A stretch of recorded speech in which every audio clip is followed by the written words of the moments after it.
కాంగ్రెస్ మోసమే ఇవాళ తెలంగాణ ప్రజల చేతుల్లో ఒక పాశుపతాస్త్రం. కాంగ్రెస్ చేసిన దోకానే మీకు సరైన మోకానిచ్చింది. ఇప్పుడు పంచాయతీ ఎన్నికల్లో అట్లాగే జూబ్లీ హిల్స్ ఎన్నికల్లో మీకు బ్రహ్మాండమైన మోకా కూడా ప్రజలకు దక్కింది.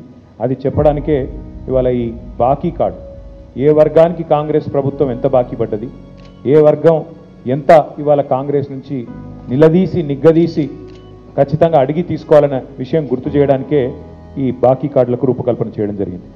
ఈ కార్డులు రేపటి నుంచి ఇంటింటికి, రాష్ట్రంలోని ప్రతి ఇంటికి తీసుకొచ్చే కార్యక్రమాన్ని, తీసుకొని పోయే కార్యక్రమాన్ని బీఆర్ఎస్ పార్టీ సైనికులు, కేసీఆర్ గారి సైనికులు రేపు పొద్దున్న నుంచే చేస్తాం. పెద్ద స్థాయి నాయకులు, రాష్ట్ర స్థాయి నాయకుల నుంచి మొదలు పెడితే క్షేత్రస్థాయి నాయకుల దాకా, కార్యకర్తల దాకా, గ్రామ స్థాయిలో, వార్డు స్థాయిలో అందరం కూడా మరి ఇదే మీ చేతుల్లో ఉండే అస్త్రంగా రేపటి నుంచి దీన్ని మీరు ఇంటింటికి తీసుకొని పోవాలని చెప్పి నేను హృదయపూర్వకంగా కోరుతా ఉన్నాను.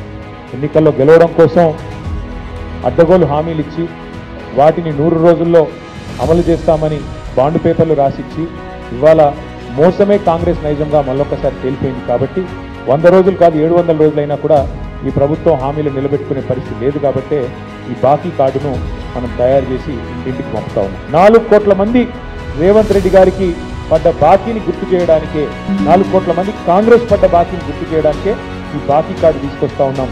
మీడియాను కూడా కోరుతా ఉన్నా, కాంగ్రెస్ మోసం ఏదైతే ఉన్నదో దీన్ని ఇంటింటికి తీసుకొని పోయే క్రమంలో మీడియా సహకారం కూడా మాకు అవసరం.